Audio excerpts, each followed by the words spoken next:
Snacking. What's the problem with snacking? Everybody snacks. So this is in the 1970s.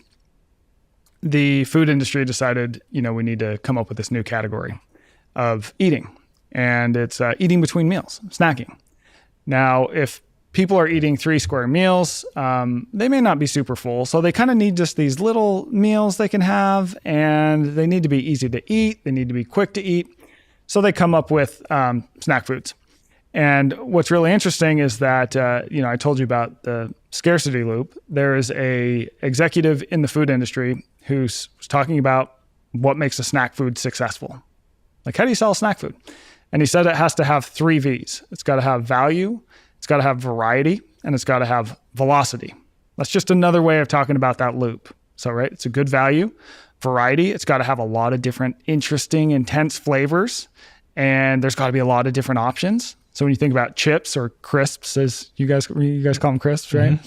There's a bunch of different flavors. There's like barbecue, there's sour cream, there's salsa, there's like all these different flavors. And then velocity, it has to be quick to eat. So when you ultra process a food, as I mentioned before, people tend to eat it faster. And so the industry really leans into this. They create snacking as this totally new category. And this is in the 70s is when you really start to see obesity climb. And it's because we just end up eating more across the day. Meantime, our activity levels are dropping.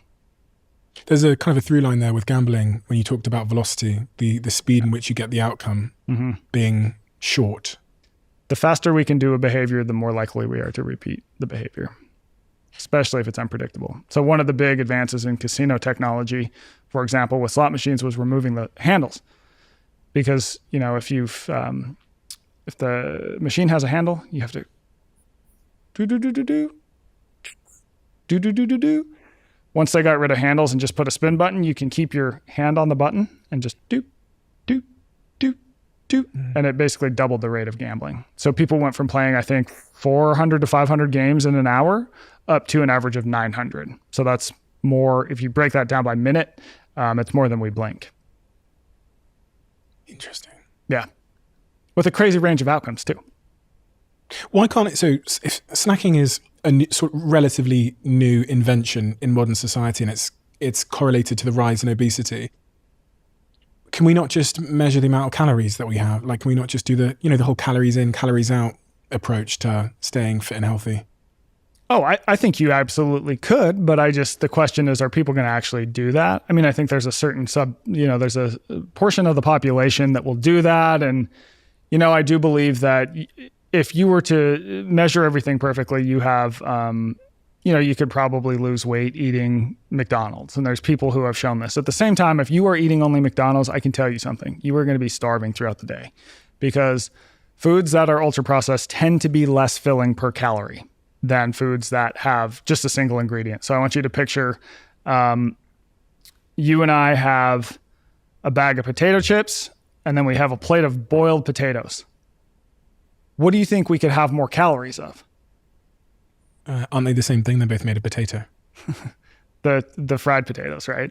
Right. Really? The chips. So if you you could probably eat an entire bag of chips if you really set your mind to it. Oh yeah.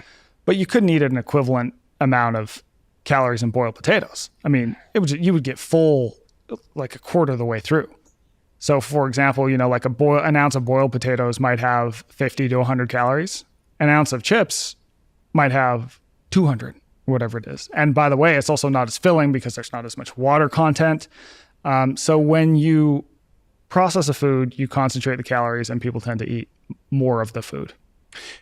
I don't eat them anymore, but they used to be one of my favorite foods. And in your first book, I think you came for them, which is croissants.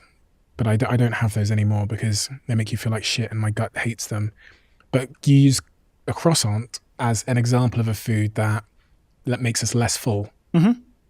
Yeah, so there's this really interesting study out of Australia where they had people eat a certain amount of different types of foods, and then they had them go eat at a buffet a certain amount of time later and measured how much they ate after, and asked them how full they were after eating the test food. So they found that the most filling food per calorie was plain boiled potatoes. I think after that was just plain white fish that was a relatively low fat fish. And then after that, I think it was oatmeal, just plain oatmeal. And the least filling foods tended to be things like croissants, cookies, foods like that. Foods that have been, we're mixing flour, fat, all these sorts of things and baking it. And it's like this nice crispy thing. So it's really it's a measurement of how processed a food is, basically. A small croissant and white potato both have about 170 calories, but you'd have to eat 7 croissants before you feel the same amount of fullness as one potato. How much of weight gain is about the feeling of fullness? Because it's not really a concept that I really thought much about, this idea of fullness. I thought the key thing was calories or not eating junk food. Mm-hmm. But fullness...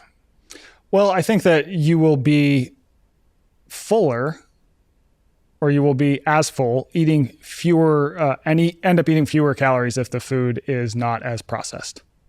So the foods they take up more room in your stomach. They're not packing in as much calories per bite. Mm. Let's say for you to be full, you have to eat 10 ounces of food. Mm. And we have one food that has 50 calories per ounce and one food that has 100 calories per ounce. Right. So if you were to eat the 10 ounces of this food, you're going to eat 500 calories. But if you eat 10 ounces of this food, you're going to eat 1,000. And I think that you extrapolate that across the day and you start to see, oh, okay, I can see why choosing foods that help me be more full on fewer calories could be good if my goal was to lose weight or not gain weight compared to foods that are more calorie dense.